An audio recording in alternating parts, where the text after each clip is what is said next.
Hi, everyone, and good evening, and welcome back. Thank you so much for being a part of the program. One day closer to the weekend are we. Staring at your forecast, we've got a pretty big swing from one point to another.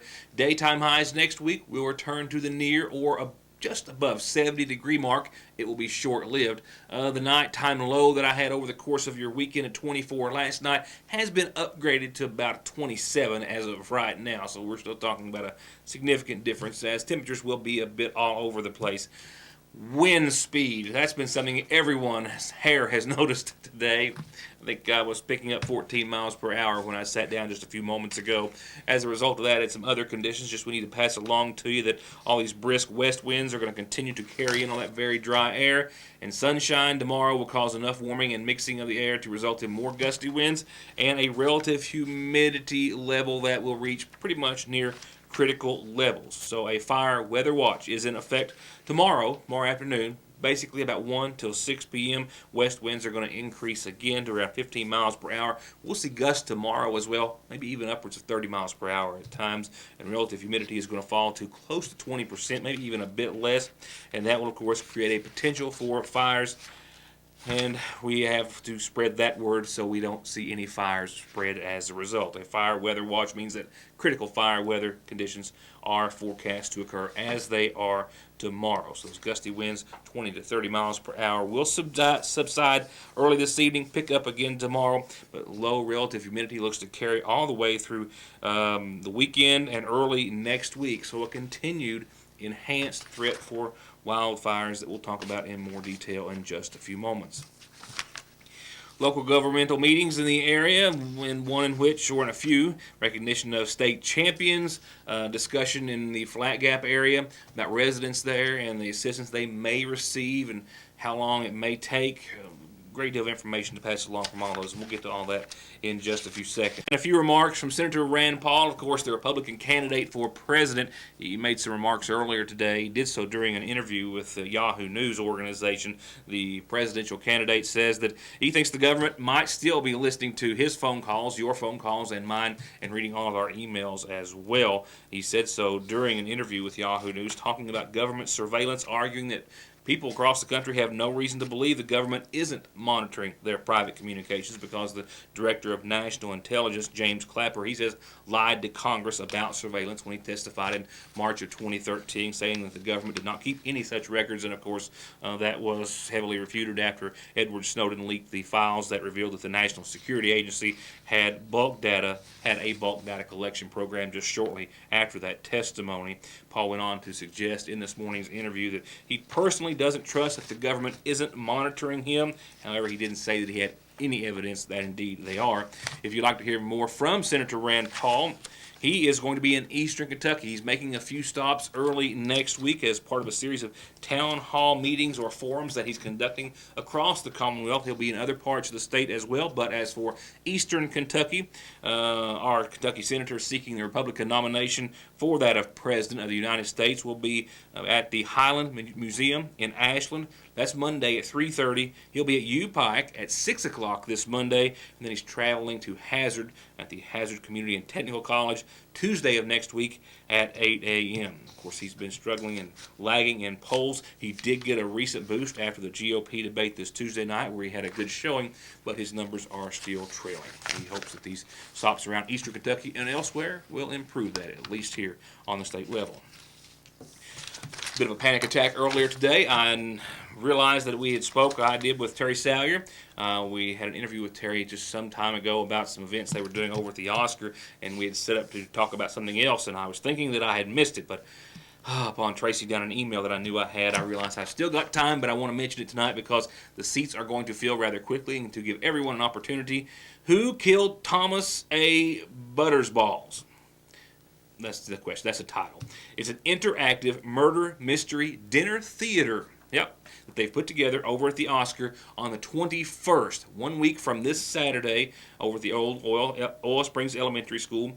That Saturday, 6:30. They've got tickets available at the Johnson County Extension Office, the McGoffin County Extension Office, Broadway Printers in Paintsville, Hometown True Value in Sagersville also has them for sale, and there's only 50 seats available. So kind of a narrow field here. You want to get your tickets while you can. $20 per person, $35 per couple. They're also serving soup, stuffed pork loin, veggies, and dessert. A really cool sounding interactive murder mystery dinner theater. We'll be talking to you about it more, but we wanted to get it out there, make sure all those tickets get gone, which I'm sure indeed, after now at least, that they will. So you want to call as soon as you can or stop by those places of business and elsewhere and get yours as soon as possible. We'll begin with local headlines from the viewing area right after this.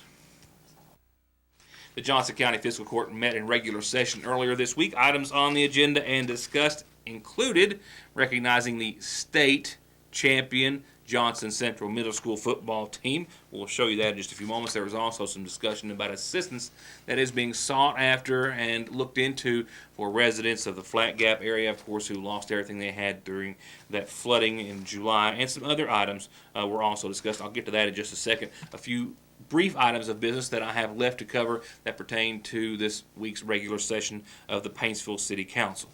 The Emergency Management Director Gary McClure outlined the request for approval to accept the first of what they hope will be several warning sirens, the first to go in downtown Paintsville. Warning siren, everybody's familiar with the old siren we had on top of City Hall. It's been non-operational for years. And of course what we're attempting to do, and this could be just, one project at a time. It's hard to get the complete siren project funded. You're talking big bucks in those. But we have approval to do this first one. So all probability this siren will be located downtown, but we will continue to go back for additional projects because naturally we would like to have a siren located in the plaza area and also in King Edition. Okay. Yeah. But basically, we're taking it a little bite at a time.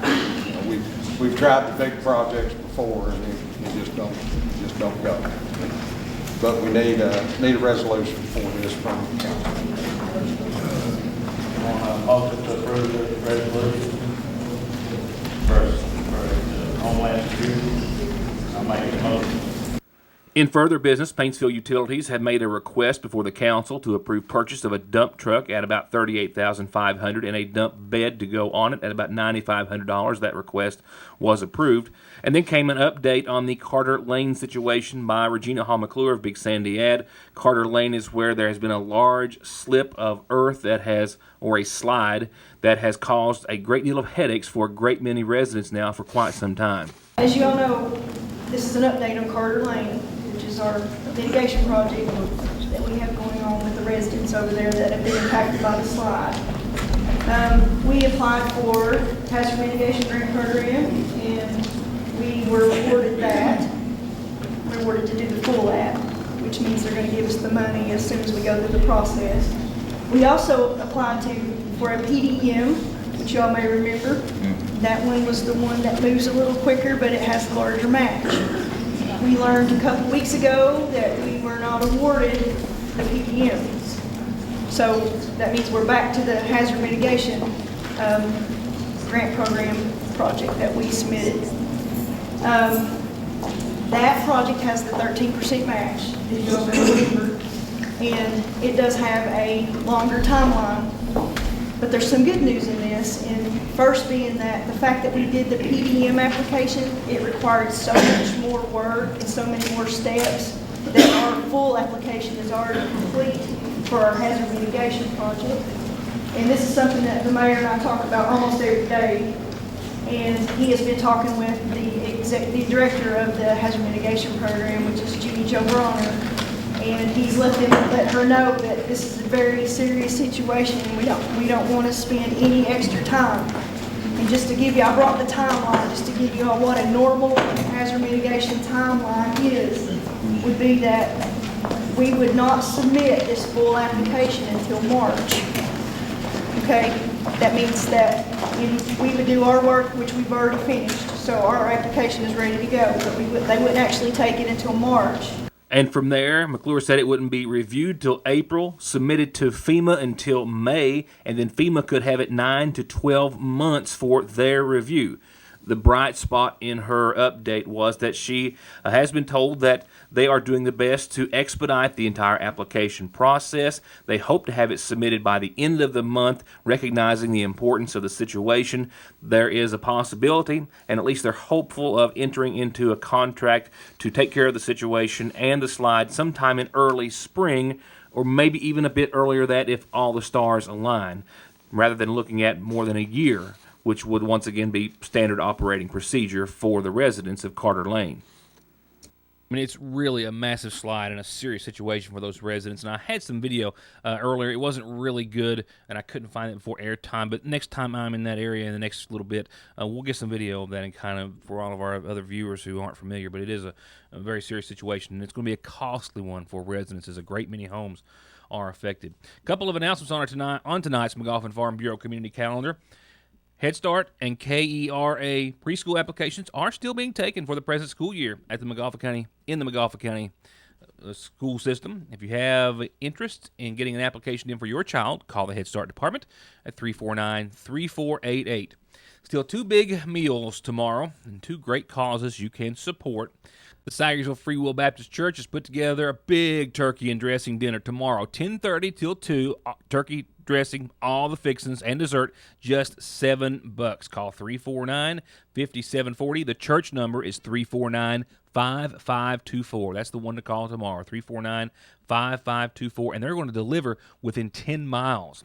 And then tomorrow evening, how about the show they've got planned? They've got a concert with the True Gospel Echoes, Wayward Travelers, Lonnie Cole, the Arithmetics, Diane Rudd, and the Kearney Singers, all at the Lakefront Church of God, 6 to 9 tomorrow. The concert is free. The dinner, the proceeds of which all will go to help buy 500 turkeys for a lot of folks during the holidays. And it's just $6 for a monster plated breakfast. And I mean everything on that plate. A big country breakfast tomorrow. Breakfast and a show. It's dinner time, but breakfast and a show, or supper time, as I should say.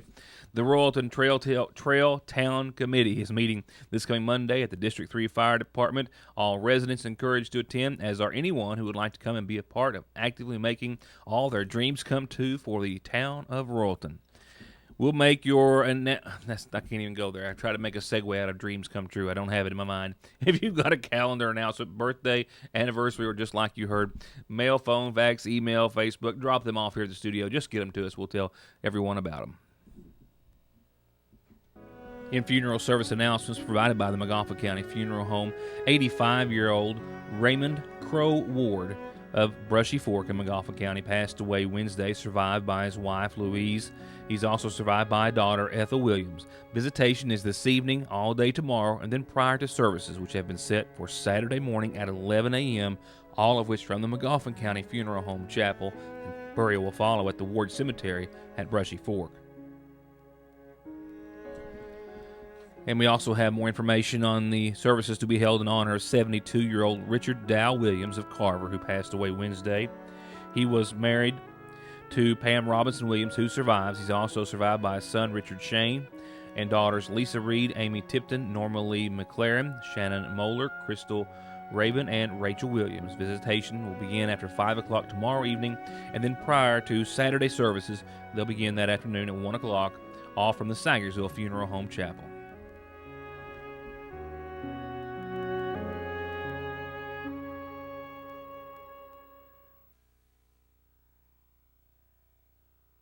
From recognizing state champions to talking about assistance in Johnson County for flood victims, as well as those on Carter Lane as it pertains to a massive slide that's happened in that area. Those are just a few of the things that were discussed in this week's regular session of the Johnson County Fiscal Court.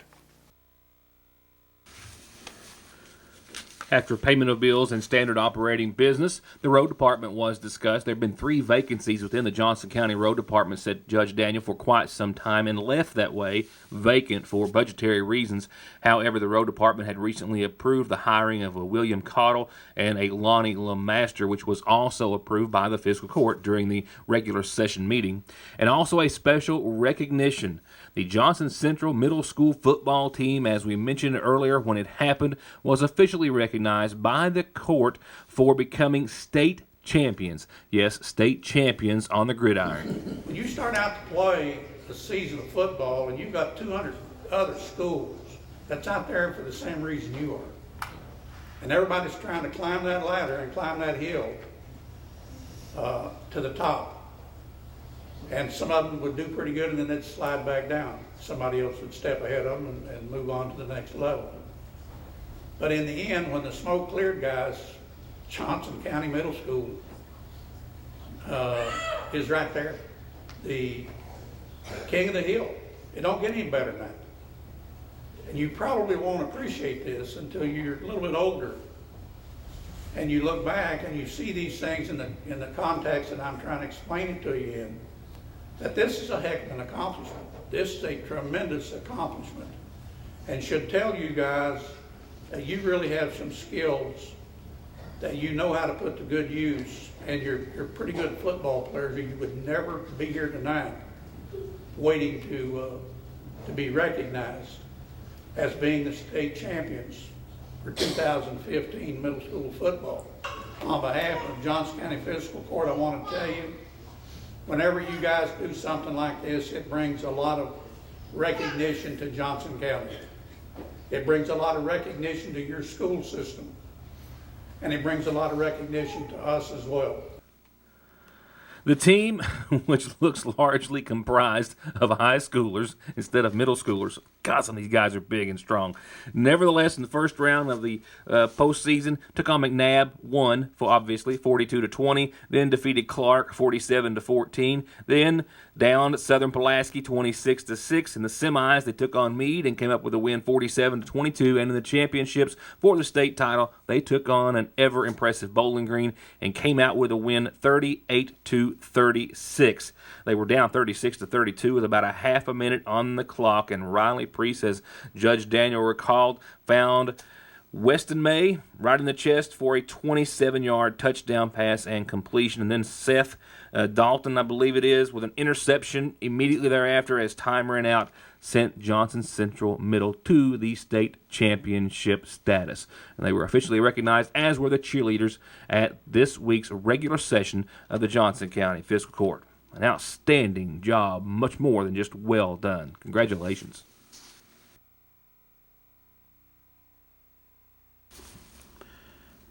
In later business, Judge Daniel outlined the possibility of a FEMA mitigation plan to alleviate some of the losses experienced by residents of the Flat Gap area in the July flooding.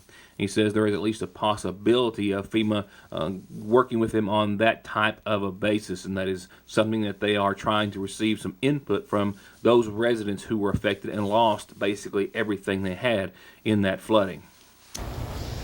We had a public meeting out at Flat Gap to talk to property owners that were impacted out there to see whether or not they might be interested in a mitigation program that FEMA has to offer for people that were substantially damaged or lost everything they had. And to the point where the possibility exists that they may qualify for